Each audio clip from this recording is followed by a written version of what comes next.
And we're live. It's your boy Fatal J back again with another wonderful, epic live stream. And I did it.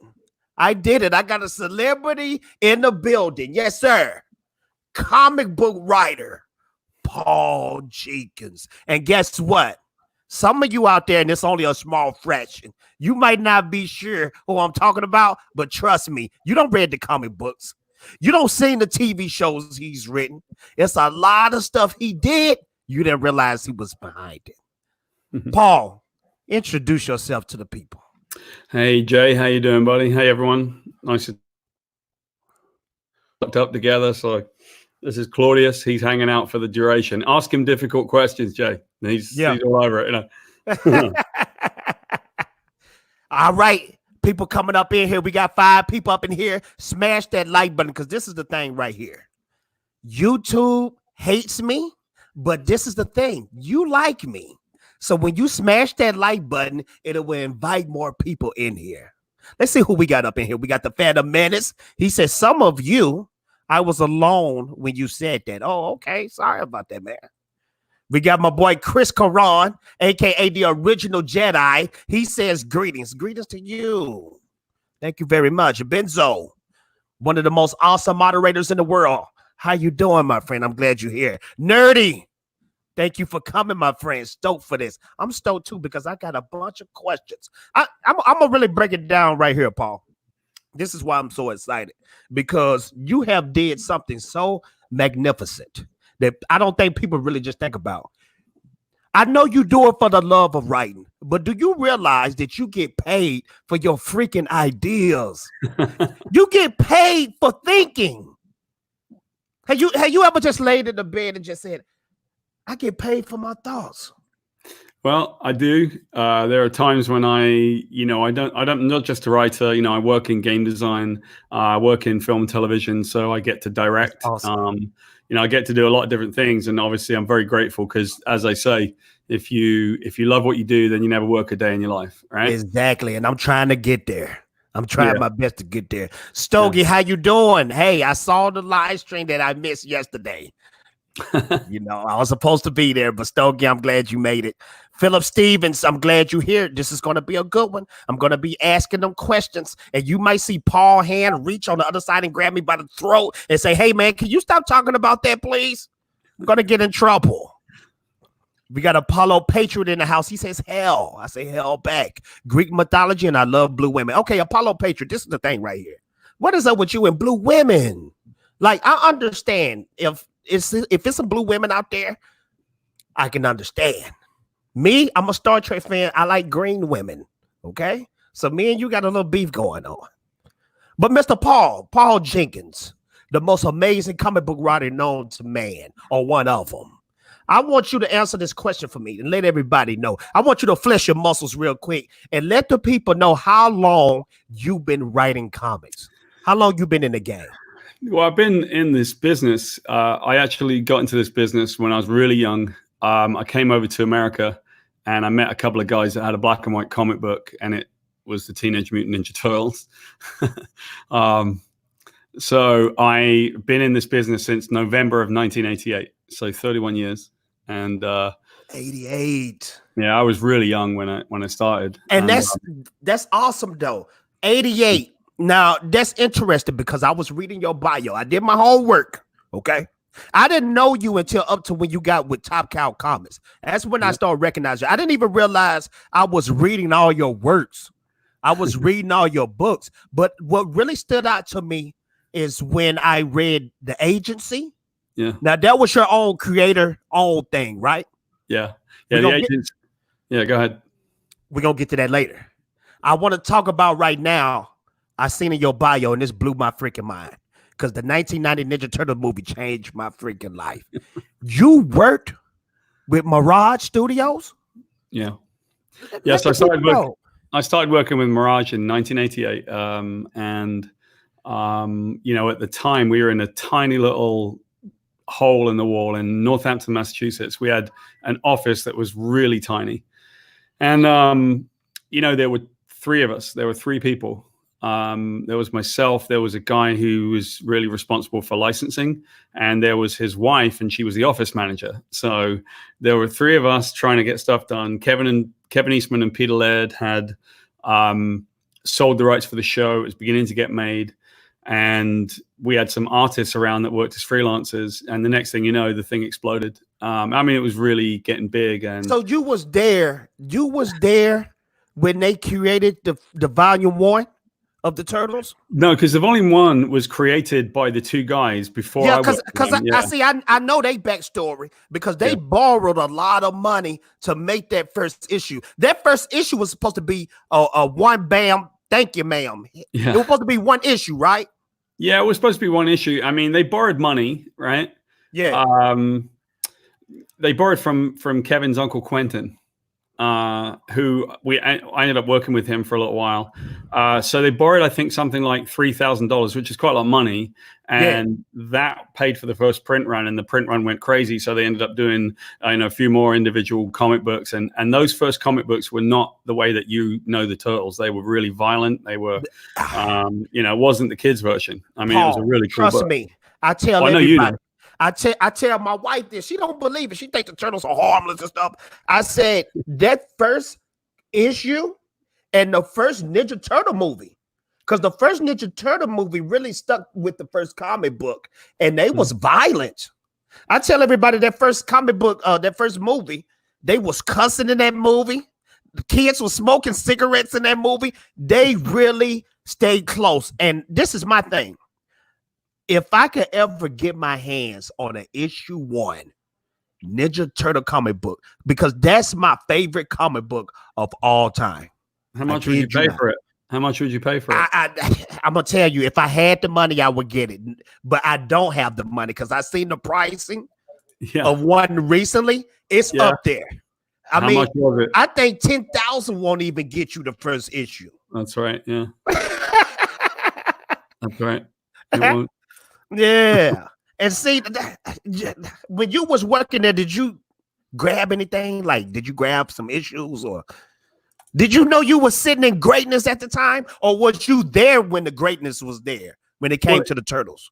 It really depends on who you are, right? Like how you deal with the stuff, and this just depends on who you are, And for me, I'm not the kind of person that would take something that doesn't belong to me. No, I didn't mean it like that. I meant like, hey, I want this. Because let the people know in the chat, when you're in the studios and you working on a book and you see something in there you like and say, hey, can I get that? Does it work like that in the studios? It could have done.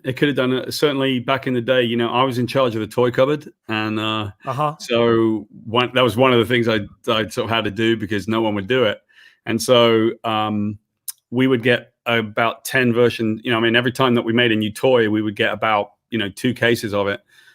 We would have all the cell shaded paintings from the cartoon, so we would get tons of those things. They were all worth loads and loads of money.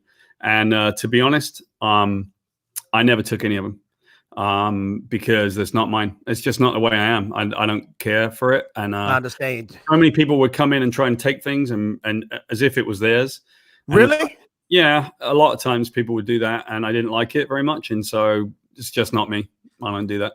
We got 15 people in the chat. Please smash the like button, because I have a celebrity in here. I'm geeking out right now. Right now, I feel like a little girl inside, because I'm talking to Paul Jenkins. Look, I got the collection of his stuff in my closet. I'm not kidding. He's serious. He's a beast when it comes to the pen and pad. Trust me. He knows how to do his thing. Now, this is the thing right here, Mr. Jenkins. You work for Marvel. You work for DC. You work for Image. And I'm pretty sure there's some others you work for. Mm-hmm. This is one of those plead the fifth questions. Do you have a favorite company that you work for?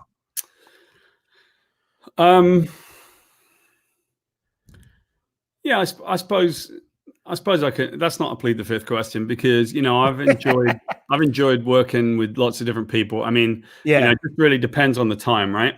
Yeah. I would say that I'm very grateful to DC, because they gave me my first break. And how I broke into comics is no one can break into comics the way that I did. Because when I tell you the story, you're going to go, you got to be kidding me, right? Well, break that down, because you have people in the chat that want to know how to break down or at least take the blueprint from somebody. So can you break that down, how you broke into comics? Well, my friend Mark Waid, a great writer in comics, tells everybody that once the two mainstream companies find out how you broke in, they try to close that door off to everybody forever. Wow. And so I broke in probably the only way that you cannot break into comics. I had been working with the Ninja Turtles, and I was lucky enough to be an editor. This is my cat, by the way, just kind of upside down on my being a lunatic. I broke in maybe the only way that you can't. I happened to be Alan Moore's editor. I was Neil Gaiman's editor. So, the guy that wrote Watchmen and all that, I would edit his books. And I read some of Alan's work, and I went to go see him in Great Britain, actually. And yes, sir. when I went to go visit with Alan, we were talking about his work, and we were talking about Big Numbers. I was the editor on a very famous book called Big Numbers. And it was a book that Alan never finished, right? And so we were talking about story, and I realized in talking to Alan that I was trying to write. I was learning from people like him, and I thought, I write just like he does. I like a lot of the things he's telling me are things I'm already doing, which can't be a bad thing. If someone like Alan Moore's, if it's good enough for him, it's good enough for me, right? Yeah. And so I came back and I stopped working with the Ninja Turtles and Tundra, and I became an editor-in-chief of a company in Cincinnati, Ohio. And when I finished working for them, I thought, well, I want to break into comics. And I went down to San Diego Comic-Con, and I met the editor of Hellblazer, which is, within the industry, Hellblazer, John Constantine's character, is one of the most prestigious books. And I said to the editor, well, I hear you're looking for a new writer. And he said, yeah, what have you written? And I said, I've never written anything in my life. Wow. And this was in the middle of San Diego Comic-Con. And for some reason, Lou Stathis, my editor, gave me a chance. And so I wrote one issue of the book just as a tryout. And as I understand it, there were all kinds of people trying out for that book. And about 6 weeks later, they called me up and said, congratulations, you're the new writer of Hellblazer. Now that's talking about a story that with the stars aligning. The stars aligned on that one. Because you know what? Listening to that story, how often does that happen? Never. You can't do that. That's basically zero. Because I was waiting for you to at least say, yes, I have some scripts. Yeah, I've written some stuff down. But you told the truth. You said, I don't have anything. I didn't have anything, right? And so, so they gave me Hellblazer, and I did it I remember when I first started, someone said to me, are you afraid of writing after Garth Ennis? And I'm like, what am I afraid of? It's a comic book. Like, what am I supposed to be worried about? I got my own stories to tell, and I did it really differently from Garth. He had written a certain way, and I wrote a lot of single issue stories that dealt with great, the British countryside, because I grew up in the back end of nowhere in the country, right? And my family, I was very poor when I was a kid. We lived without electricity. I was homeless a couple of times, and so growing up in that environment, and I wrote about that magical countryside, right? So it was my version of Hellblazer. I got to do what I wanted to do. And at a certain point, after written Hellblazer for a number of years, I got a phone call from Marvel, and they went, we've broken it so badly, we're in Chapter 11 bankruptcy. Is there any chance that do you want to write some superheroes, Wow. And I went, and when he say Hellblazer, ladies and gentlemen, he's talking about John Constantine. If you don't know who that character is, remember Constantine from Keanu Reeves movie, which I'm hoping, because I keep hearing rumors that Keanu Reeves might do a sequel to that movie. Yeah, it's possible. I actually thought that was quite a good film. I like it. It was good. It was real good. So speak on the Chapter 11 stuff with Marvel going bankrupt. Can you please speak on that? And we got 18 people in the chat. Smash that like button, because I'm telling you, Paul is bringing the pain right now. And y'all should listen up, because he's giving y'all little gems to apply to your life. I'm loving it. Please keep going. Yeah, sure. So I came into Marvel, and they were in Chapter 11, and they had basically, I think they had broken it to a point where they just didn't know what to do. They were out. They were finished. Yeah. they were kind of like dying on the vine, I suppose you could say. And so they called me up and they said, would someone like you be interested in writing superheroes? And I went, yeah, sure. You know, like as long as you like me to do good stories. And so they said, how do you feel about the Inhumans? And yeah, so they asked me about Inhumans, and I said, yeah, okay. I never heard of them. Like, I don't know who they are because I don't really read a lot of comics, right? Yeah. I know it sounds crazy, and I know it pisses people off. No, it don't. The thing about comics is it's got to be that you write good stories and you put them in the medium you're working in, right? So why should I have read like 1,000 copies of Spider-Man or Daredevil to be a comic book writer? In fact, it was better for me not to be a big lifetime comic reader because I could write stories that were actually worth a damn, you know?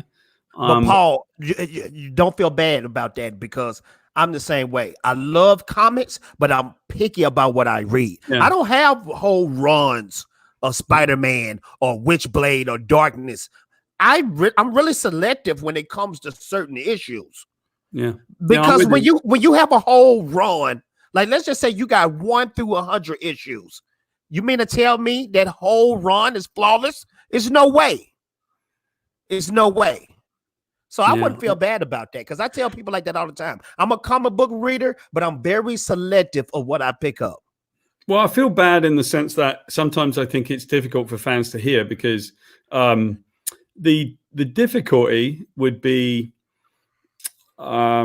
that fans very much love the comics and they want to be involved and they would give anything to write them. And I love writing them, and the medium of comics is amazing. I just said that on our stream on my YouTube channel on Mirage Studios. I was saying about like you have to look at comics is one of the oldest forms of human artistic expression, right? I agree. If you go back to the first cave paintings, not just from the ones that we find in like Altamira in Spain and Lascaux in France, but you go back to the Australian Aboriginal cave paintings that you know, we know about 35,000 years old, which is a long time, right? And they're sequential stories. They're literally sequential narratives, right? So it's, you know, if you've got a buffalo and then you've got a guy with a spear and then you've got a buffalo with a spear in it, that's a comic book. And so we've been drawing comic books on caves and throughout the whole of artistic storytelling. That's crazy you said that because I tell everybody the art is good in a comic, but it makes the art even better when it comes to a good story because even back in the caveman days when they were sitting around the fire, people was captivated by the story.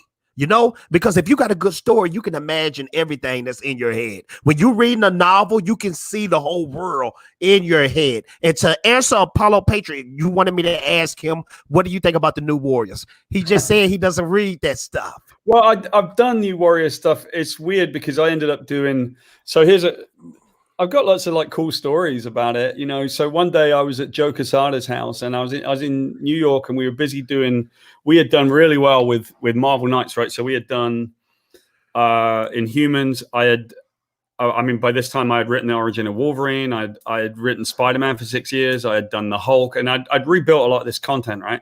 And so we came upon a new project and it was called Civil War. And I was starting to work on it. I was starting to do it. And I remember Joe Quesada asked me, hey, man, what do you think of Speedball? And unfortunately, you know what the answer is, right? What do I think of Speedball? I have no idea who that is. Okay. And so he goes, well, he tells me, and he says, like, Speedball's got, like, you know, bubbles, or power bubbles or something. And he asked me, could you write a Speedball story? Because this is what the problem was for Marvel. Fans would always complain that there was no Speedball stuff. But then when you published a Speedball book, they didn't care. They wouldn't buy it. Yeah. So they'd always be really loud about wanting Speedball, but they wouldn't buy it. And that was really difficult. And so he asked me, can you do anything? And I said, yeah, sure. And so even though I'd never heard of Speedball, I came up with a story in which, you know, Speedball ends up getting blown up really bad and just becomes really messed up and sad. And he ends up making a suit. His powers don't work. And he ends up making a suit that has like spikes on the inside of it because his power is driven by pain. And so when he throws a punch or when he gets hit, it's so painful that it actually makes his power work. Yeah. And the character was kind of a rework of Speedball called Penance. And I worked that story out on the way to the pub. So 5 blocks in New York. And by the time I got there, I'd pitched him the story. And that's what we ended up doing. So people looking at what I got on the screen. Did you see what I got on the screen? Yeah, I got it. Yeah. That's the new Warriors. And they wanted me to ask you about that. Well, the new Warriors, all that stuff now? Like, yeah, this stuff. Yeah. Well, I would never say that. I mean, for me, and if this is a plead to filth, let me know. No, it's all good. I can talk about it. I mean, I have an opinion about these things. I think the question that we need to ask ourselves as readers and as fans and people that care about storytelling is, what's the point, right? If you can't tell me the point, then I can't justify it. Yeah, like why bother? And if you can't. So the worst reason to write a story is because you like giant robots and you want to put robots in a story. And that's not a story, right? That's just an event. But if you go back to when I was writing like Spider-Man and Hulk, all of those had a reason. You know, I wanted to write about Spider-Man, you know, because it's interesting, because his relationship with the Green Goblin, all of it is character-based, right?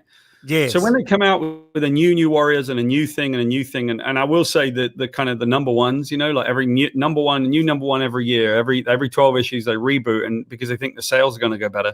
Yeah. Man, that's a problem. I think that's a problem. Now I got to be fair to this stuff. I don't really know this new Warriors. I don't, because again, I'm not a massive reader, but I think that what I hope for is that they don't just kind of try new characters because, you know, hey, this would, I mean, the one thing that I think they really can't do is this like forced diversity kind of thing. Paul, you said it though. You said it. I feel like it's forced. Everybody feel like it's forced. If it flowed a little bit better, then I can understand. For instance, I'm supposed to throw one of your characters in there real quick. You had a character. I got you back. Okay, you had a character in the agency. Yeah. The female lead character. Yeah, Virtual Jones. She was strong. Yeah, man. And I kind of felt like she might have had a little LGBT vibe to her. She might have done. She had a But that was okay because you made it fluid. You made it flow right. But this stuff here is just getting forced down our throats. And I think that's the problem. Well, I can't speak to those characters. I don't know them very well. And the one thing I would at least say is if they're going to go with diversity, in that case, it looks like they built new characters, right? Now, that's good. Right? I'm okay if you build new characters. I mean, they either work or they don't, right? You know, if they don't work, they don't work. If they work, they work. Not a problem. I think perhaps when it got a little bit difficult was when they felt, okay, we need to turn the Hulk into a girl and Thor, you know, and this into an African-American character and this into an Asian-American character and all that. Yeah. When they could have created new characters. So I kind of have a story to tell about that, actually. For many years, I had pitched both Marvel and DC a project about superheroes. And they're like mutants, right? They're like the people that have mutant powers. And they've all got a disadvantage in society. So these are brand new characters. And, you know, what if you were a superhero and you were like the Flash and then you got one of your legs blown off in a roadside bomb and now you only have one leg, right? That would be an interesting character because it would have a problem. And we can write all about like our veterans and people that are dealing with amputations. And one of my best friends in all the world is a triple amputee, right? So that would be an interesting character. And it would be really good if that was a new character. What if somebody was on the outside? You know, what if somebody was homeless and but they got a mutant power? You know, they were powerful, but they couldn't feed their kids. That seems like an interesting story to me. And so it's not forced diversity. It's an interesting story, right? So why would we not create new characters instead of getting the Hulk and saying, what if you make the Hulk homeless? It's like, that's not really the Hulk, right? That's not really that interesting. And so I think maybe that's the issue that they ran into. Now, the craziest part for me was that for years, I pitched that story. And for years, every editor in Marvel and DC said, we love that story. We want to do that. And I would say, okay, then why don't you do them? And they would say, well, we can't do new characters. New characters don't sell. To which I say, I created the fucking century. And the Sentry did just fine, thanks very much. Yeah. And, at some point, someone created Wolverine, and at some point, someone created Venom. And at some point, someone created Deadpool. Don't tell me new characters don't work. They work. It's just that you're reluctant to make them. So instead of diversifying through these existing characters and basically upending them, why would you not just create new characters? And they love those characters, and they never published them. Years later, I just published them myself in a book called Alters out of Aftershock. Yeah. And so I got to tell all of those stories, and none of it was what you might consider to be like a forced diversity, but it was about people who were struggling with disadvantage. There were LGBT characters, there were all kinds of characters, but that was, they were interesting stories about real people. It was interesting. If you think about it, right? So you got a superpower, boom, you got this big advantage, and then you've got a disadvantage, like you're homeless, and really it's a big collision of the story in the middle, which is the human being. It's all good stories are about people.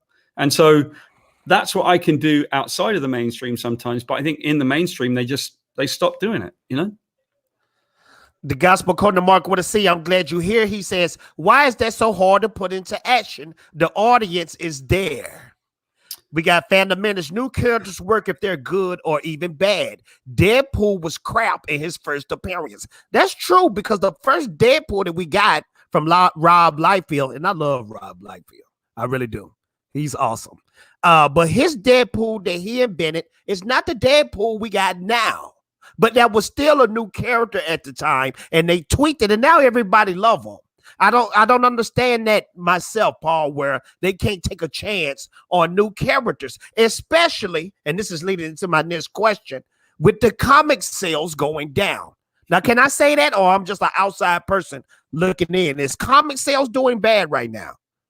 Well, I mean, it's a bit of an impossible thing to talk about right now because the COVID has really, okay, so what's going on is that Diamond Comics, who's the only distributor in comics. That's perfect. That was my question. That's perfect. Well, they've said that they're not going to distribute any more comics, right, at the moment. And it's always been basically a monopoly. Everyone has said, well, it's not actually technically a monopoly, like in air quotes. It's not technically a monopoly. Well, it's a monopoly. It's one distributor that distributes all the product. And so when DC and Marvel, the issue is that when that distributor goes back and when something goes difficult or they can't, and I understand why they said they couldn't ship new product, because the comic stores can't take any customers. So they got a really big, difficult problem. Diamond have a problem, DC, Marvel have a problem. But the whole ecosystem is falling apart right now. And I think it's extremely sad. And I think if it had been more diverse and it had actually there'd been a stronger push for a mix of digital and print comics, if the product had actually been what the audience wants more, then they would have sold more. So what does the audience want? Well, I can't speak to everything that the audience wants, because sometimes people say they want something and they're very fickle. Let me take you back 5 minutes. Okay.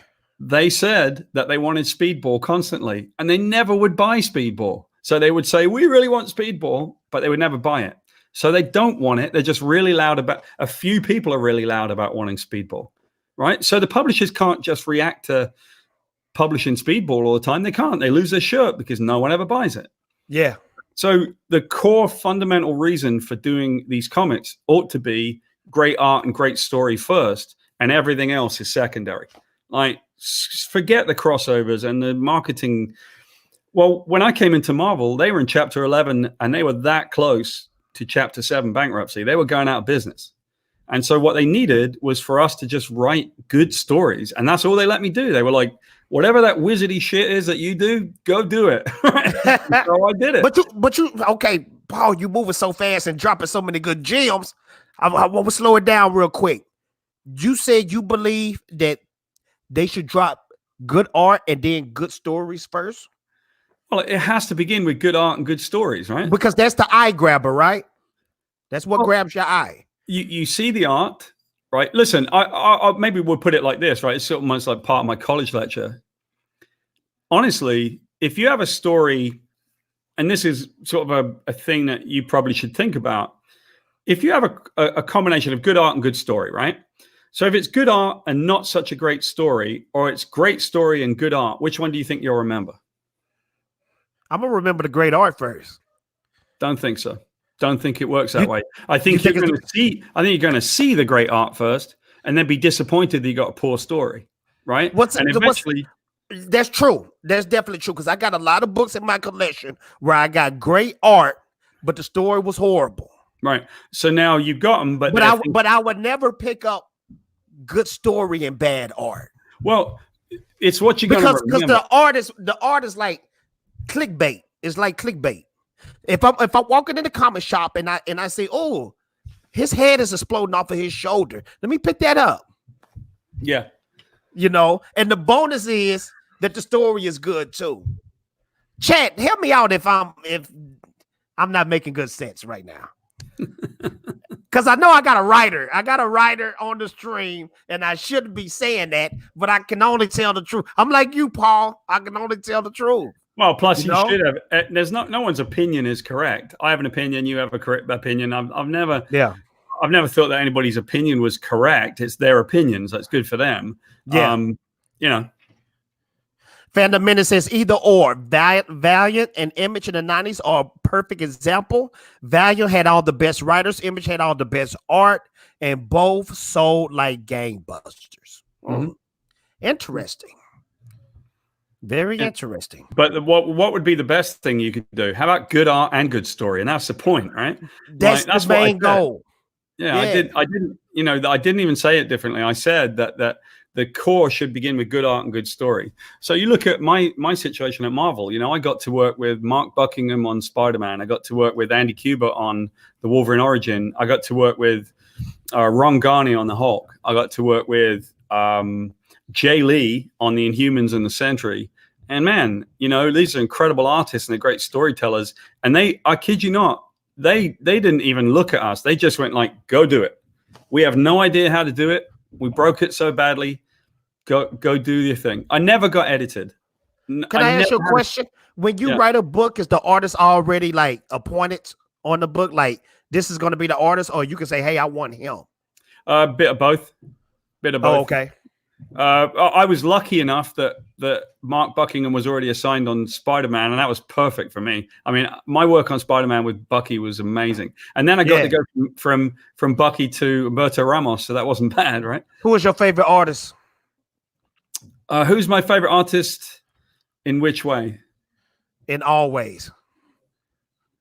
Well, there are so many different ways of telling. If you can only pick one.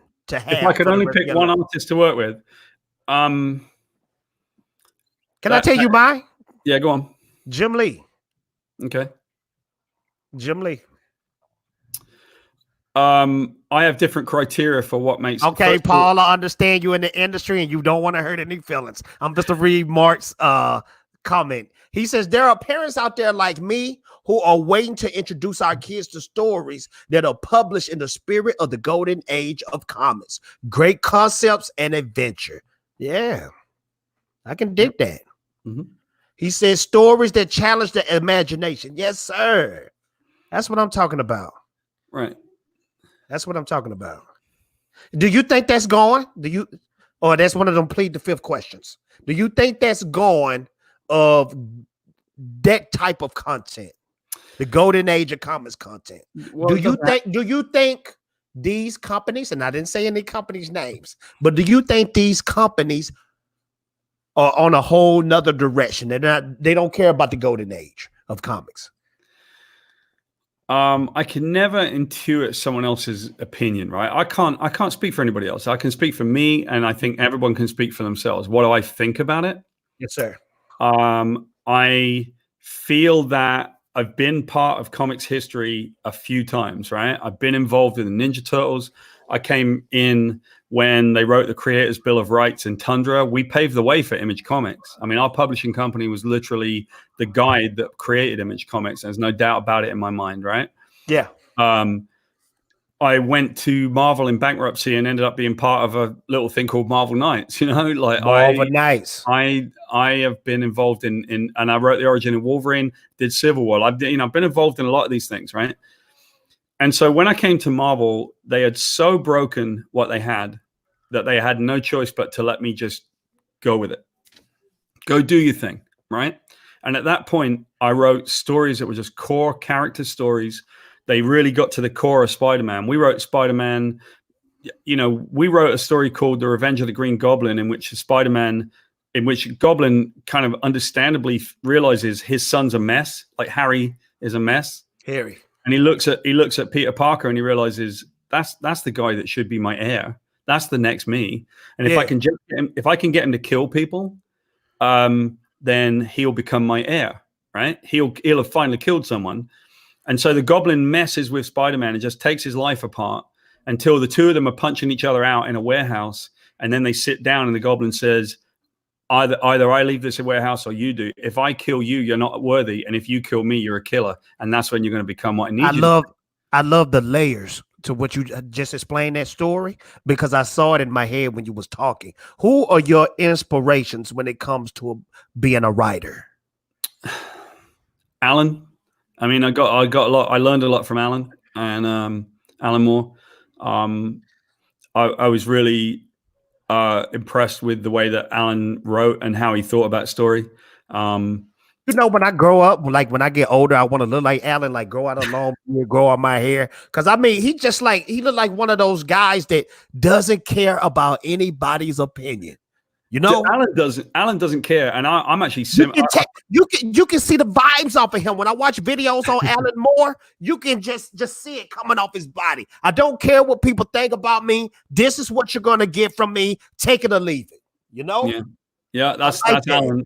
And he and I shared similar kind of elements of this thing. I mean, I was all about the work and Alan was all about the work, right? It's all about the content. I don't care about the crossovers. I don't care about the events. I don't care about the stuff that someone tells me to write. It makes much more sense to let people with a modicum of talent and a lot of hard work go write the things that work. After all, like I said, they had broken it so badly that Marvel Knights was the only thing they could do. We came in and we fixed it, and we spent like 7 or 8 glorious years just rebuilding this entire company. And it changed about 6 months before they sold to Disney. You could just see that they were going to do it differently. Everything changed about the way that they wanted us to write. Instead of us coming in and writing things that we chose to write that were good because they should trust us, they just turned around and started saying, I want you to do this, I want you to do that. And I was like, I don't get it. It makes no sense. I mean, when I wrote Civil War, I wrote 11 issues of Civil War Frontline before Mark had written issue 2. I had completed 11 issues of it. But so Paul, right before, and I don't mean to cut you off, but I'm gonna lose it because you dropping so much good stuff. What I heard you say that Marvel let you do is be a creator. Mm-hmm. They let you be an artist. I look at writing just like art, because guess what? When you writing, you are taking people to another world. That's the whole reason why they want to read a book. They want to be just absorbed into that other world.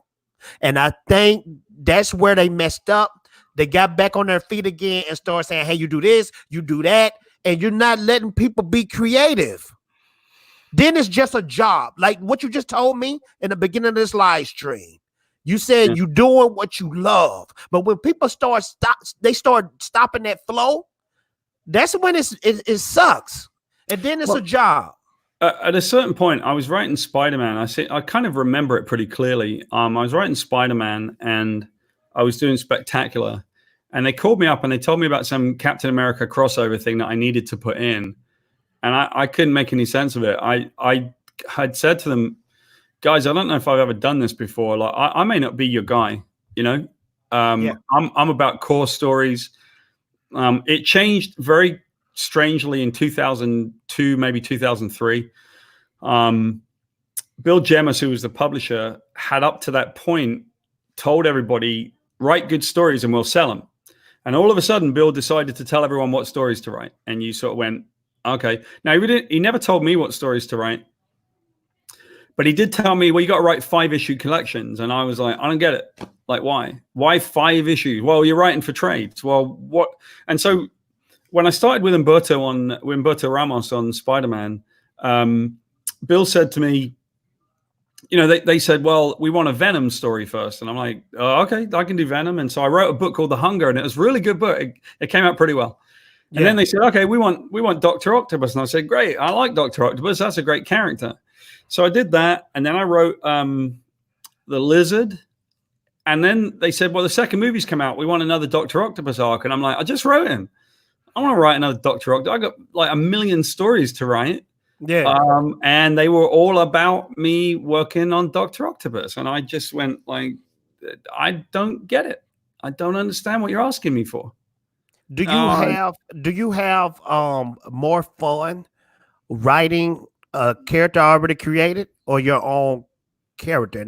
And I know that's a kind of a dumb question, but you might give me an answer that surprises me. It probably surprises you. It don't make any difference to me.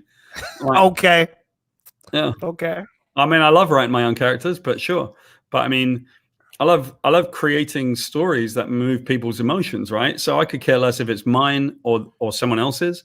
I could care less if work for hire or my own ownership of it. Okay. That's not really the issue. All stories can be great. All characters can be great. It's how we do them. Can I ask you another question? Yeah. Have we ever looked on TV or looked at a movie or a TV show or a comic book and we didn't realize we was looking at a Paul Jenkins character? Yeah, on multiple occasions. And after that, I plead the fifth. Okay. I won't ask no more. Well, I mean, you know, considering that I wrote the origin of Wolverine and I'm not even in the credits, you work it out. Wow. Okay. I want to ask you another question. How long does it take to write a single issue, or you work totally different? You different than that. I always wanted to know how it works behind the scenes on a comic book, and I always wanted to know how long does it take a writer to write one issue, or does the writer write a whole run? Yeah, when I was working really crazy times at Marvel, I was doing about 4 or 5 books a month, and wow. So I could write one a week, but it was a little bit like rinse and I mean, it wasn't. I care about what I do, so I'd get an issue and I'd write it, and then I would do the next issue of. So it'd be like issue 27 of Spider-Man, issue 3 of the Hulk, issue 4 of Wolverine Origin, issue 2 of something else, and then the next month would come around and you go, okay, now issue 28 of Spider-Man, and you go like, wow, man, I need to breathe, you know? Yeah. So it can be a bit of a challenge, but you know, not too. It's pretty cool. So. The Phantom Menace says, and people in the chat, bring on the questions too, because hey, this is all about you too. He said the Phantom Menace, tell Paul that the Incredible Hulk Ultimate Destruction is one of my favorite games of all time. Yes, you written video games too, right? Yeah, I actually, you know, so I work in games, not just in writing, but also in game design and in narrative direction and stuff like that. So the Incredible Hulk Ultimate Destruction is the most fun you can have with your clothes on, man. It is the craziest job. One of the things that's really cool about Ultimate Destruction, so they have me come over, and I'd actually worked on game before, and I have 2 credits in that game, and that's really unusual. In fact, Vivendi Universal never gave 2 credits. They said I was the first person they ever gave 2 credits to. One of them was writer, and the other was gameplay consultant, because I did a modicum of design work on it. That's awesome. So that game was nuts, right? And they had done a previous game, The Incredible Hulk, that came out with the Ang Lee movie, and that game had tanked. And so they came to me and they asked me, why did our game tank? And I could tell them in about 2 minutes. The reason it tanked is because in the very first Hulk game, you basically were the Hulk, and you would go down what would amount to a tunnel. So it's just you going down a tunnel, you going down a tunnel. You come around a corner and there's an army there and they're shooting at you. But that doesn't make you feel like a badass. That makes you feel like a victim. So you weren't the Hulk, were you? You were just getting shot at and trying to deal with it. So one of the first things I told him was it needs to be a sandbox environment. You got to be able to stand on a building and do nothing, because the moment that you jump off of that building, that's you initiating combat and you feel like a badass, right? So the design of the game kind of worked out that way. And when we got into the design of the game and we started building it, we did stuff where everything was fun. So you could get what we call them a punch buggy or a slug bug, you know, like a little VW bug. And you could rip it in half and then bash your hands together, and now you got metal fists. Yeah. They would never let you do this now. You could flatten the top of a school bus and then you could surf it down the street. And the best part was there were these giant purple gorillas that were inflatable gorillas outside of a car dealership. And if you found one, you could run up to the top of the building and jump up, and then you would hang off the gorilla and just float around town all night. It was brilliant. See, I never heard of this game though. This was during what? PlayStation 1, 2, 3, which one? 1, I think. Oh, okay. Maybe two. Maybe 2. Yeah, I think it was 2. This is what I noticed about writers though. It's like when they come to a writer, you can see the whole plan in your head. So that's probably why they really listen to you. Because it sounds good to them because you saw it in your head. You already had it planned out. That's what I noticed about writers. The gospel according to Mark with a C. I really appreciate Paul's candor. I've been away from collecting for a while. Does he have any suggestions on a good modern comic to point in the direction of my 11-year-old son that's not too... I don't know what he meant by the end. But look, progressive. I think it's the next. Yeah, not too progressive. Oh, okay, progressive. It's difficult to say, right? Like I don't connect to the comic industry in the mainstream as much as some people, and it really depends on what each kid likes, right? So sometimes you look at it and you think, yeah, maybe you're gonna like because obviously I don't know what your son likes, Mark, but maybe you can connect to things that like video game adaptations are pretty cool. I think there's plenty of those around, like Halo. Just I imagine if your kid's a gamer, they'll probably like some comics that sort of live in their world like that, right? One of the books that I've done that I'm most proud of, and is one of the best books I've ever done, is a book called Fairy Quest, right? So we might look at that, those of us who are guys, and go, well, what's in it for me, right? Am I going to read a book about like Red Riding Hood and the wolf becoming best friends? Depends. Every single person who's ever read that book, and I mean from little 5-year-old girls all the way through to 70-year-old men, has run right back up to me and said, how do I get the next one? Because it's such an honest story, and it's about friendship, and it's got stuff on the level for grown-ups, stuff on the level for 11-year-olds. And so, it all depends on what your son likes. But I would definitely say about comic books that you should look outside the mainstream sometimes, because I think what the mainstream are doing in many occasions is writing for 45-year-old men and like little kids that really don't care for their baby superhero things. They're not that great. DC's doing some interesting stuff because they got like Archie comics and they redid them, and that was pretty interesting. Do you think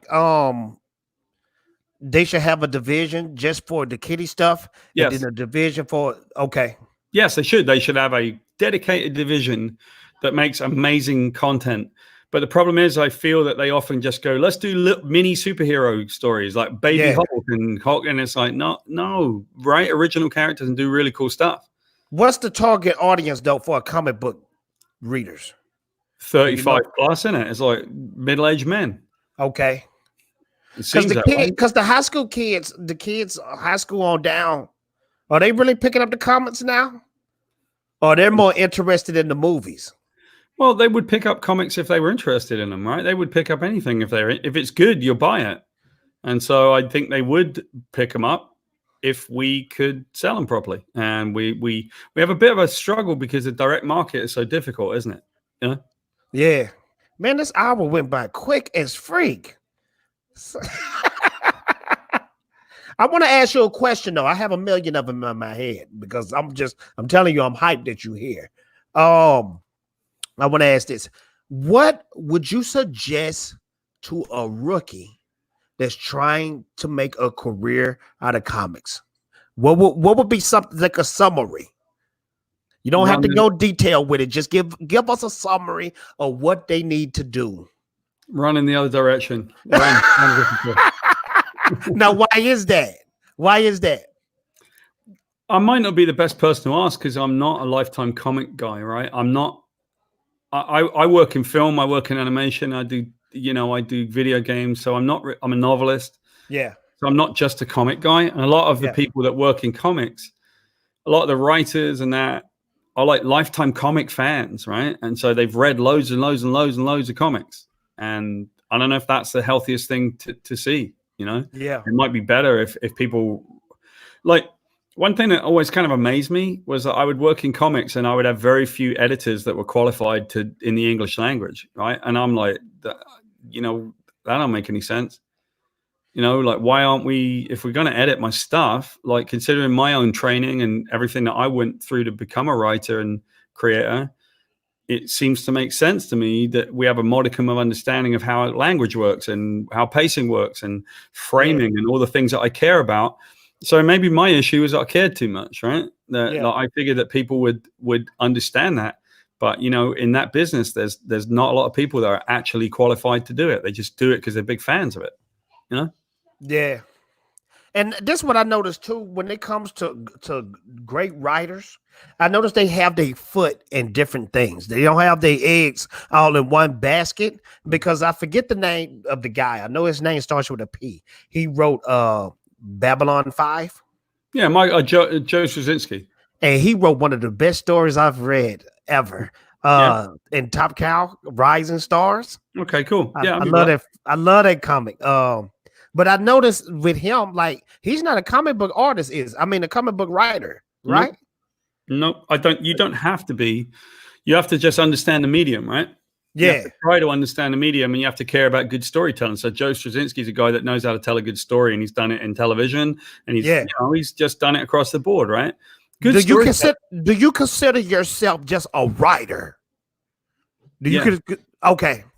So you don't really like the label of comic book writer, or is that just attached to your No, I could care less about it. In fact, I normally kind of rail against it because people go, "You're a comic book guy," and I'm like, I'm far from a comic book guy. When I worked in comics, and I still work in comics, but you know, when I did comics in the mainstream, I was like one of the only people. You know, I wasn't a big fan. I didn't know anything about comics. Yeah. And it used to bite me on the arse all the time because people would say, well, this character and that. And I'm like, I'm sorry, man, I'm lost. I don't get the reference, right? I don't get the crossover reference and we should work with, you know, Daredevil's nemesis, the Owl or something. And I go, look, I have no idea who the Owl is. No one cares. I promise you, no one cares, right? They'll only care if I write a good owl story and it's got the owl and it's characterized and it's interesting. But if I put the owl in a story, they won't care. And I think the big mistake of the mainstream comics is that they think that people care about that. They don't care. Yeah.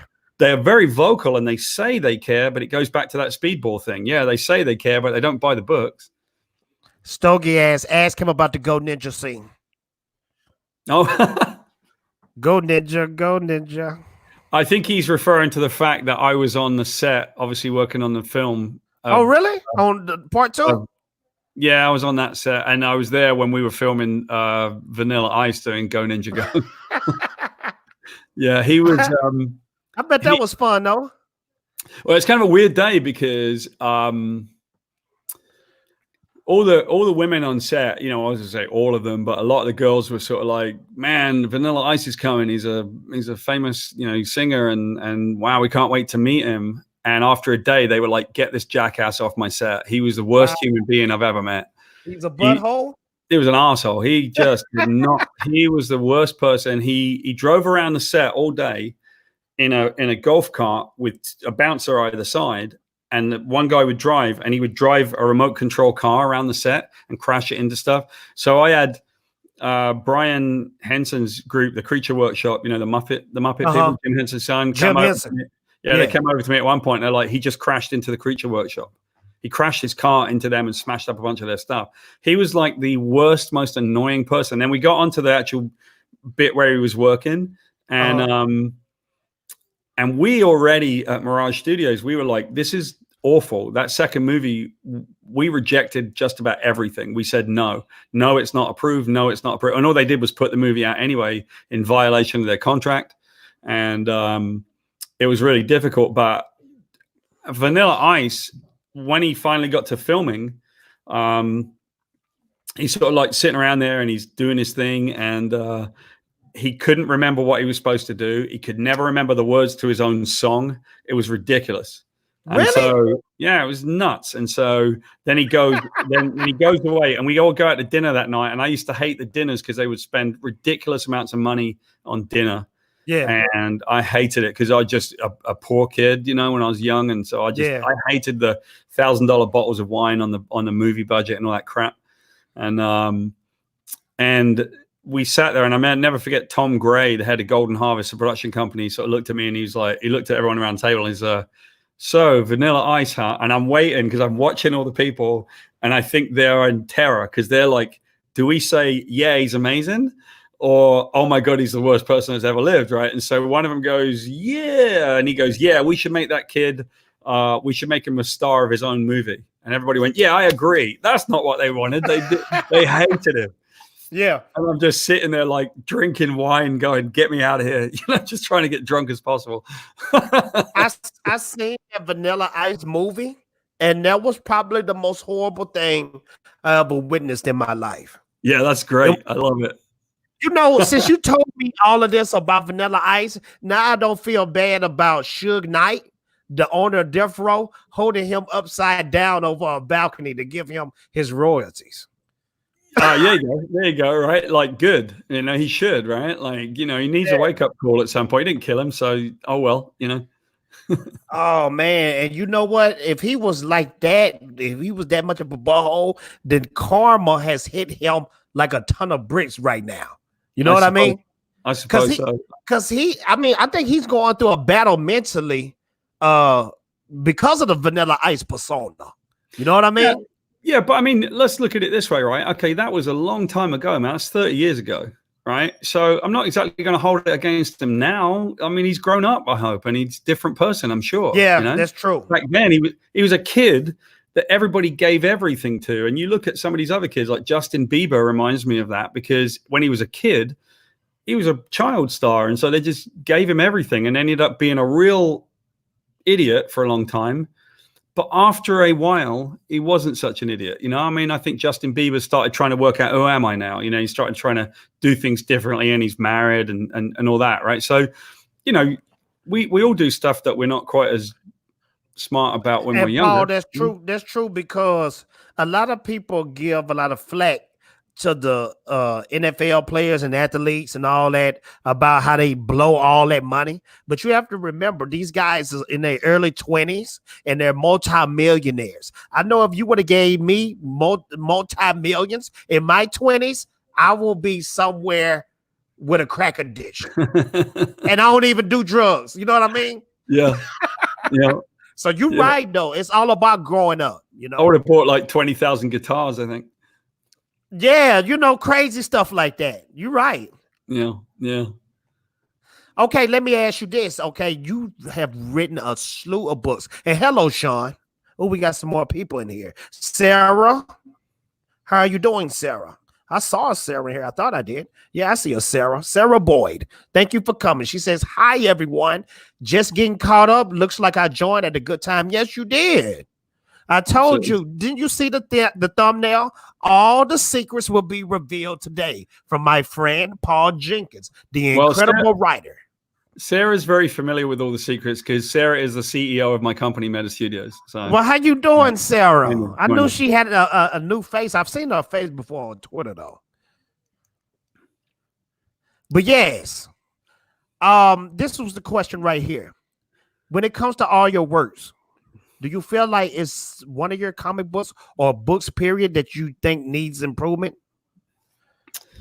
Yeah, I definitely think that you look at your work. I mean, you can't be satisfied with your work, right? If you are ever satisfied with it, then what that means is you feel like you've arrived, and that's not good. You can't ever feel satisfied. So there's a saying about writers. They say that, you never really finish a script. You're just willing to abandon it finally. You can't ever finish it because it's never going to be perfect and all that. I'm glad you said that. Yeah. So no, I don't feel. But then, of course, you put out a lot of content over years, and I begin to realize, well, I can be judged by all of my work. Like you put some of it's really good, and some of it's like, oh no, what was I thinking? But ultimately, if the benefit to it is that generally it was pretty good and sometimes it was really good, then I think you can live with sometimes you do something and it doesn't work out. You try, but it just doesn't work, The Phantom Menace, I'm going to get right to your question right here. He says, so how is the Eisner project coming along? And how does he feel about Star Trek Picard Discovery? Thank you for asking that question, because that's a good one. Yeah, it's a good one. So 2 parts, right, to that. We are working on Axanar, which is really cool. And it looks great. Yeah, we're doing that. And, so I came on board Axanar after they'd already done the first part of it.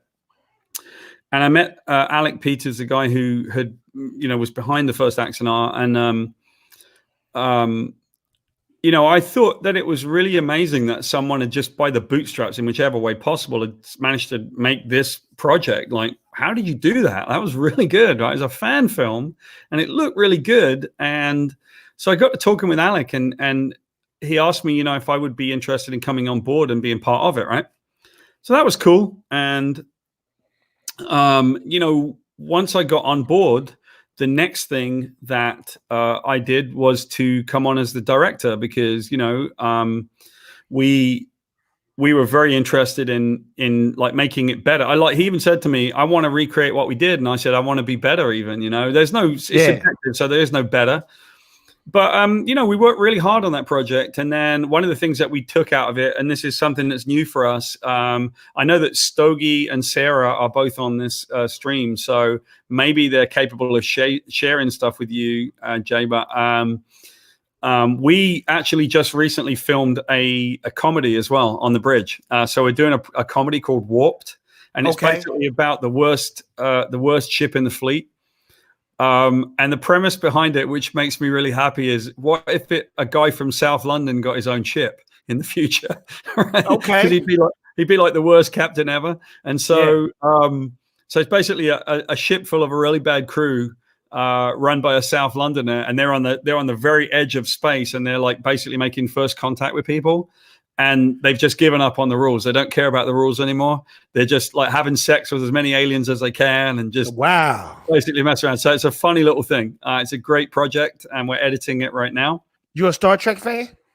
Yeah, I've always loved Star Trek. I'm like everything. I'm like a fan, the same kind of fandom with anything. I like good stuff and I don't like bad stuff. So I never really had a fan mentality. But I like Star Trek. I loved, for everything from the original series all the way through. Yeah. The second part of that question was, what do I think of? Now, I haven't seen Picard yet. I've got it kind of lined up, but I haven't done it yet. And I never have time to watch TV, right? I don't either. Because, man, when it comes, I don't know. It really has to be spectacular for me to see it. Everybody say. Do you want me to turn you on? Do you want me to turn you and your audience onto the best show that you may never have seen? Turn us on.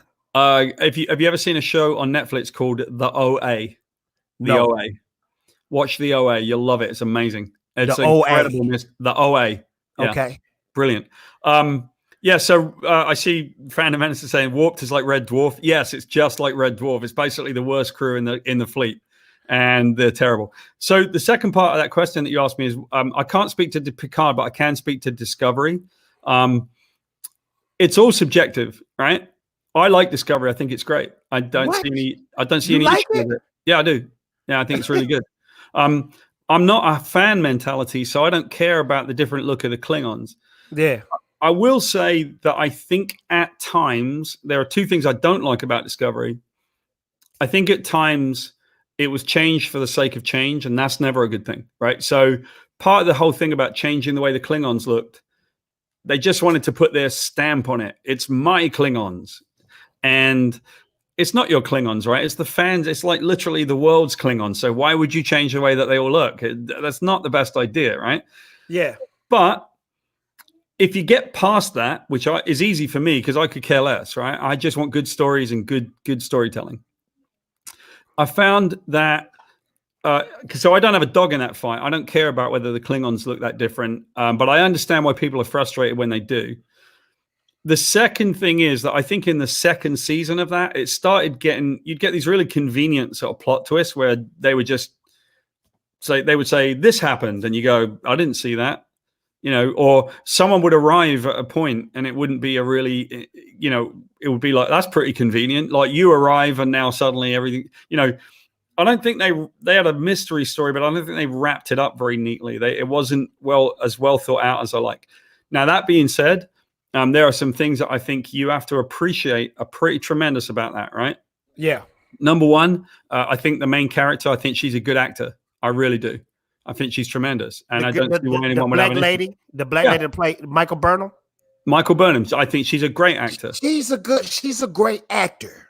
Okay. But I think it's not a good actor for the audience. You know what I mean? Well, I'm part of the audience and I like her. It's all subjective, man. You're right. It's all subjective, man. It's all subjective. And so you're definitely right. You're definitely right. So a lot of times I think we're going to go back in this conversation a lot to that speedball thing I told you, which is a lot of people make a lot of noise, but the question is who's buying it and who's paying the money? And frankly, if the fans and the people who are interested in it, maybe they're getting new fans in Star Trek, if they're buying it and they're really into it and they love the drama, then CBS don't care. Like they're not going to care as much about some people that don't like it. They're going to care about the majority. Do the majority like it? Apparently so. Then they're not doing too badly. And I actually think it's a halfway decent show. So I want to ask you a question because you don't threw two things at me and it got me confused. Okay. Do you think it's a bad or taking a risk where the studio doesn't really care about fan service and want to do something different? Do you think that's bad or do you think that's taking a risk? Because like you said with the Klingon things, it was like they were putting their stamp on it. Yeah, I tend to think it's bad because I think you can have the best of both worlds. I think you can service the fans and make them happy and do really great stories and do new types of story, right? But the one thing that you can't do is you can't write to order for fans. You just can't do that. I've had that same experience. I've had fans tell me, you need to do this, you need to do that. And my answer is, you need to do that. I can't do that for you. I can't write your story for you. And now this is where the good stuff come in. So do you write for fan service or do you write for you? It seems like it's a fine line between that. No, I know exactly. I write for fans, but I write about myself. I write about things I know. So I write about the human condition. I write about me and things that I understand and things that I know, but I write it for the fans. I write it for the audience. I don't write anything for me. My friend Noel, you're new here. He said, I read somewhere that is how Gene R wanted the Klingons to look, but they didn't have tech back then. And you know what? In their defense too, the Klingons never looked like the other Klingons in different seasons. They always had a different look. So I don't know. There wasn't a big deal to me in Discovery, but it was just the other stuff. To me, it was boring. I had a boring time with it. Yeah, it just depends. I mean, you got because Star Trek is very story driven. There's not much action in it, period. Yeah. So if you're not giving me good story in Star Trek, why am I watching you? But okay, look, I think this is actually a really good. I like the debate because it's all subjective, right? And so you don't share the same as me. I'll tell you the things that I liked. I'll tell you the things that I didn't like, and then we'll swap notes, right? I liked the main actor because I think she's really good. I think she's good. Actor, right? She's a good actress. Yeah. You may be right. Maybe some people say I mean, at a certain point, she kicks ass constantly, and it's sort of like it would be great if someone else did. I liked some of the plots and some of the subplots. And then there were some parts that were tiring, right? We got to talking about fan service and diversity, and so there are LGBT characters. There are two gay guys, the doctor and the scientist in that. Yeah. And I love their love story. I think their love story is amazing. I think it's really clever. I mean, I also think especially, is a spoiler alert kind of thing. There's a moment with the doctor when his whole world changes, Yeah. And when he comes back, his world is different and he doesn't know how he feels anymore. And we've all lived through that. I don't care if it's LGBT or not, right? We've all been through things where relationships change, or maybe we were in one and it just kind of broke down. Yeah. So I love that story. I think that's a really good story. And I think a lot of the sort of intrigue and all that is great. Jason Isaacs as Captain Lorca was amazing because he's just a brilliant actor. By the way, he leads the OA, the TV show I told you about. He's one of the main characters in the OA, right? And trust me, watch the OA. You will thank me for watching the 2 seasons that they made. It's absolutely brilliant TV. Okay, I see. I thought I seen that one time when I was scrolling through Netflix. It's a really, yeah, it's a complex mystery. And what's the synopsis of OA? What's the summary? The summary is a girl comes back and she's, supposedly, she should have died when she was a kid. She almost died. Okay. And without giving too much away, she ends up getting in a situation where she has no way out. And when she ends up in this situation with no way out, along with a bunch of other people, they are put into a terrible, terrible situation with a very, very amazing, scary bad guy. You begin to realize that story of them being trapped is not what you think. It's a story about life and death and existence. And then it becomes a story about life after death and transdimensional travel. And before you know it, you are down the rabbit hole with that. You are down the rabbit hole in a way. You're like, man, how did I not see this show? And so they did two seasons of it. They were amazing. And then they canned it because they didn't want to pay the actors what they would have to pay them for a 3rd season. It's so disappointing. Yeah. Yep. Wow. Gospel according to the mark with a C. Then they bought in Jake Spock. And although I like the actor who played him, it wasn't exactly true to the character. It's not true to your personal expectations of the character, right? That's fair to say, right? That you personally didn't think it was true to the character. I felt like we can go look at the original Spock, Leonard Nimoy's version of it, and then you can hear that actor's voice, and I'm like, the voice is good, and that guy could be Spock. I think some of the enormity of this story, like I said, I start getting lost a little bit when Michael Burnham does thing number 700 and save the galaxy for the 97th time, or sort of like come on, guys, everything's big. We need some small. And in storytelling, you want to have, it's like a meal, right? You want spicy food, rice, beans, potatoes. You can't have all spicy food. You never taste it. And so they're doing a lot of big stuff. And you're like, man, give me a break. Let me relax for a minute, I'm looking at that Eisner though, and it looked like y'all are catering to the fans, like you said.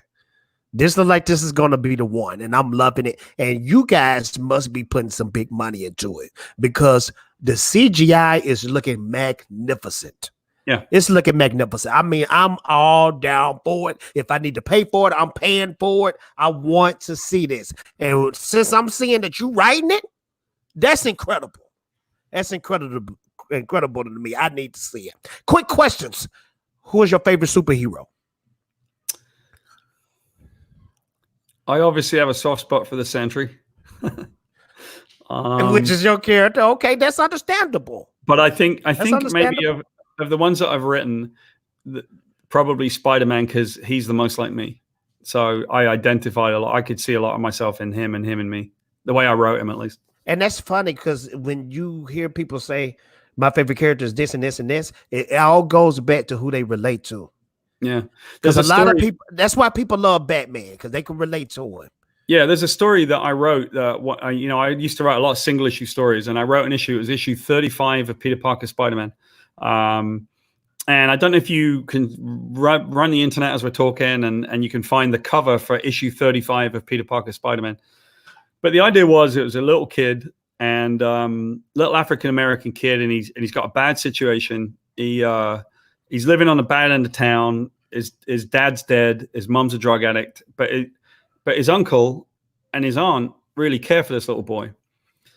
And so he has a secret friend, and his secret friend is a Spider-Man. And so Spider-Man comes and visits him, and he has one little baseball card. That's all he owns. And he would sit there and he'd look at his baseball card, and he would just obsess on Spider-Man. And then Spider-Man would come through and he'd go, "Hey, secret sidekick, how you doing?" And so what you begin to realize is that the little boy sees Spider-Man. Everything that Spider-Man says to him is all of the positive men in his life. So his uncle and his school teachers, and quotes from Martin Luther King and quotes from Epictetus and various people. He absorbs it as a little kid, and he projects it into the Spider-Man character. And at the very end of the issue, sorry, spoilers. At the very end of the issue, his mum dies and he has to go live with his aunt and uncle, and he goes back to the house and there's just nothing there for him. Yeah. And Spider-Man visits him one last time and says, "Hey, secret sidekick, you know, sorry, but I got to move on, and so have you." So it's like leaving and growing up. And he says, "Well, I love you, Spider-Man." And he tries to hug him, and Spider-Man says, No. Superheroes don't hug, they shake hands. And he takes his glove off and he takes his mask off, and underneath he's a black man. He looks like Allen Iverson because he's a projection of what the kid looks like. Wow. Now that's not right? Talk about a perfect ending to a story. Because you're expecting to see Peter Parker. Peter Parker, but it's I was expecting you to say Peter Parker. No, it's just his version. So when I was a little kid, I lived in the country and I was that kid, right? I had a bit of a difficult time, and you know, I didn't have any toys, I didn't have any of that kind of stuff. And I remember that my grandmother used to send us these tube of comic books every couple of months, and it would have one Spider-Man comic in it. And I thought Spider-Man lived in London because I'd never been to the city before. Yeah. So I just thought he was from London. Can I ask you a question? Yeah. When it comes to writing, are you born with it, or is something you have to practice, or both? Both. So I can be a totally just know nothing about writing, but if my heart is set on working hard at it and practicing at it, I could possibly have a career being a writer. Yes. And anyone can. And when you tell me that you can't do it, you're right. You can't do it. That's it. Don't do it then. If the moment you say you can do it and you believe it, you can do it. I want to go back to this real quick before we finish it out. This comic book thing with Diamond Distribution. A lot of people are really believing that this is it for a lot of indie companies. Now, I know with the big two could probably put their comic books in Walmart and places like that. But a lot of people are feeling like the local comic shops are over. From somebody in the industry, and this is one of those plead the fifth questions. Somebody in the industry, give us some insight about what could happen if Diamond Distribution stops for good. Now you can plead the fifth, and then we can end the show. No, I'm not going to plead the fifth because I think it's a good question. I like the question. Yeah. I would say that people are very resilient, and people love the medium of comics, right? They love it. You know, They want to read good comics. So there are certain ways in which it can go. And I want to be really careful here, but be very fair and honest about it. Okay. The retailers deserve our respect and support. I want the retailers to survive. But the comic industry itself has always been a broken and smashed up industry that is on a knife edge. It's on a balancing. Since the 90s, right? Yeah, since the 90s, since the 80s almost, it's been that bad. Yeah. It's always been a problem. It's been impossible to penetrate that market. You got two companies that dominate. You've got one distributor. You've got non-returnable books. So when the retailer buys them, they can't return them. Yeah. They can't send them back to the publisher unsold. They have to do something with them. That means they don't order very many because you have to sell your books to your own sales force. You have to sell them to your sales force. You're not a sales force for a product. You're literally a sales force for something that belongs to you, and you have to try and see if you can clear it. So do the shops have to buy a certain amount of books for their shop? Right. And so that started happening after a while. Marvel are like, I'm not going to let you do it unless you buy this amount of this. And then there's certain rules. And then, there'd be difficult. There's always obstacles placed upon the retailers, right? Now, what I would love is that the retailers can survive, but I don't see how they can survive because the industry was so fragile and broken when all of this happened. And I'm very sad about that because there's plenty of people that are going to lose their jobs. There are artists and writers right now that can't get any work. It's a very sad situation, and and it was always avoidable. Now, how do you avoid it? Well, we should have been doing a hybrid of comics and digital comics. We should have been, instead of doing digital comics, and I'll kind of do it on the screen here. What is it that I got out of a digital comic, right? I've got my phone here, and then I read it, and I press that, and I'm like, I don't want to read that. I don't want to read a digital comic that just turns the page. But you got an audience that do. Right. So, well, I want to be able to press the button and have it do something. I want to be able to move it. I want to be able to do something with a digital product. I want to be able to use sound. I want to be able to use color. I want to be able to do a digital product. And we don't do digital products. We do comics that we just put as a PDF. So in every way that we've made comics, both for digital and for the sales, we've ballsed it up. And I suppose that maybe, just maybe, out of this, something good might happen, which is it allows the industry to take a look at itself and see if it can't fix itself for a change, because it hasn't been fixing itself for a really long time. So maybe, as hard and difficult as it is, this whole COVID thing and the stores, it might actually be good. It might be, and I hope it is, good for the comic industry. Just like we look at this coronavirus and we know how terrible it is for everybody, but we realize there may be some benefits to it. Maybe we connect to each other better. Maybe we believe in each other. We trust each other a little bit more. Maybe we stop talking about politicians all the time and start talking about each other. Maybe, you know. It's true, Paul, because a lot of people, I always look at history. And when you look at the Great Depression, what was going on, a lot of people was out of jobs. A lot of people was hungry and poor. But at the same time, you had a lot of people that started using this, and it made them multimillionaires when the market picked up. And I really believe, this is a hard, trying time for this nation, but it's also, like you said, a good time to reboot on everything, on old thinking. Just to be clear, it's not hard for this nation. It's hard for the world, mate. It's hard for the world. Like, I'm from Great Britain, you know. It's not hard. It's not hard for this nation. But I didn't want to speak on England or London, or because I've never been there. Now, I've been to other countries, but I can't. I like to speak. But I mean, I guess what I want us to look at is, you know, I've lived in this country for 31 years, right? So, you know, I love this country, right? I love being here, and I care very much about here. We need to start looking at the world, right? Like, America really stop being isolationist, stop talking about America and American freedom, and talk about the world. We're all on this planet. We've all got one go around it, man. So, you know, the COVID virus is affecting everybody, and I hope it brings us all closer together and we start understanding each other, you know? I agree. Because, Paul, I tell everybody this. The reason why the aliens haven't came yet is because we can't get ourselves together. That's right. You know what I mean? They don't want to be around us. They're like, nah, we too small in thinking right now. You know, when we figure out to come together, then they'll come. You know. Yep. Absolutely. I want to ask you this: if you could solve this comic problem right now, what would you do in less than 1 minute?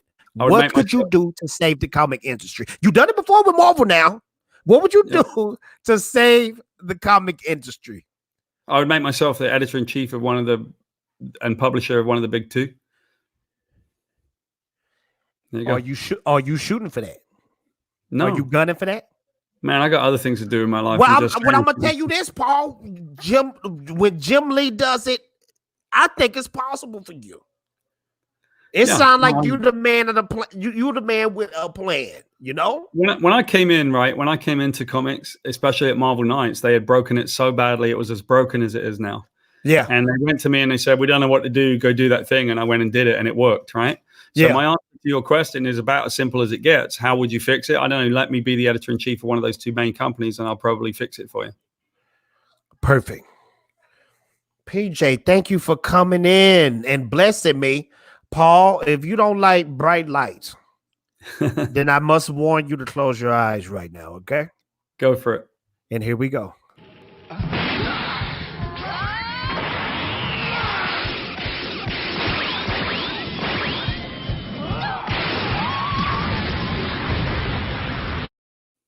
All right. I like it.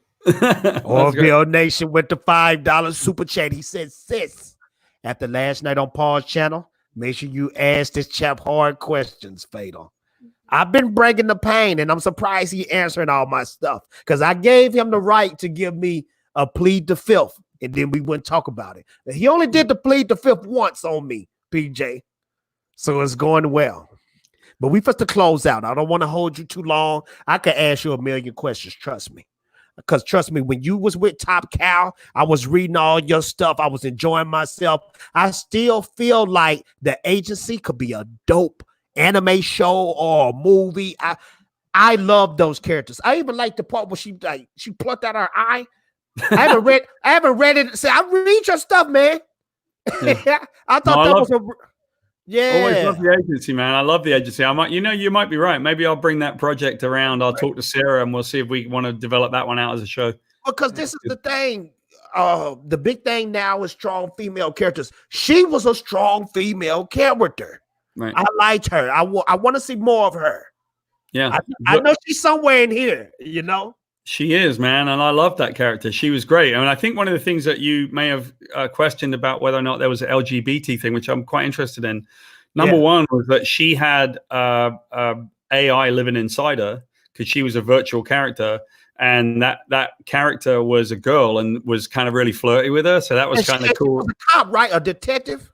Yeah, she was a detective. And I haven't read the book since I was in high school, but I remember it clear as day, though. You know? Yeah, she was a good character. And then there was another character. And you're talking 20 years ago when the agency came out. One thing that we did with that character was that we had one of the first somewhat mainstream character, trans character in that. One of the other characters was a trans character. Yeah. But why I liked that character so much was we never referred to it. Her transness, her being a trans character, was never a story point. Yeah. It just happened to be. And I think that's the way that we should be doing characters that live in those spaces, No one cares about your sexual orientation. No one cares. If you do that, good for you. But nobody really cares. Well, I want a good character. You know what I mean? Yeah. So I mean, I don't want to know. I don't mean to cut you out, but real quick, no one cares what you do in the bedroom. We just want a good character. You know? Right. Well, actually, I think the one thing I'd add to that is I care, right? But I don't want to make someone being gay the point of their character. Yes, that's what I was trying to say. They can be gay. Yeah. We don't make you being heterosexual the point of a character. Why should we make you being gay the point of a character? No one cares, Paul, that I wear rubber boots when I'm in the bedroom. With a cowboy hat on. I'd like to hear more. Let's go. What's that all about? Well, I'm gonna put like this: most of the world wouldn't want to see that or care about that, you know. Right. But Paul, as we close it out, and man, this was fun. This is fun, and we got to do this again.